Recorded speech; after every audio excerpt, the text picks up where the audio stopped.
ప్రియులారా, ఈరోజు యేసయ్య మనతో ఏమంటున్నాడంటే, నిన్ను గొప్ప జనముగా చేసి నిన్ను ఆశీర్వదించి నీ నామమును గొప్ప చేసేదను.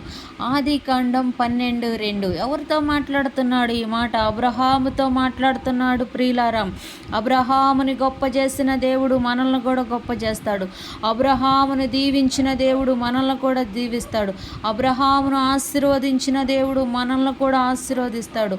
అన్నిటికంటే మనల్ని హెచ్చుగా ఆశీర్వదించి దీవించటానికి, అన్నిటికంటే మనకున్న దరిద్రతను తీసేయటానికి ఆయన ధనవంతుడైన దేవుడు దరిద్రుడై లోకములో జన్మించిండు. ప్రియులారా, నీకోసం నా కోసం మనల్ని ఉన్నతమైన స్థానంలో ఉంచడానికి ఆయన దీనుడిగా ఈ లోకానికి వచ్చిండు. ప్రియులారా, దయతో జ్ఞాపకం చేసుకోండి, మన యేసయ్య ధనవంతుడు, మన యేసయ్య శక్తిమంతుడు, మన యేసయ్య బలవంతుడు, మన యేసయ్య ఆశీర్వదించడానికి సమర్థుడు, మన యేసయ్య దీవించడానికి సమర్థుడు, స్వస్థపరచడానికి సమర్థుడు.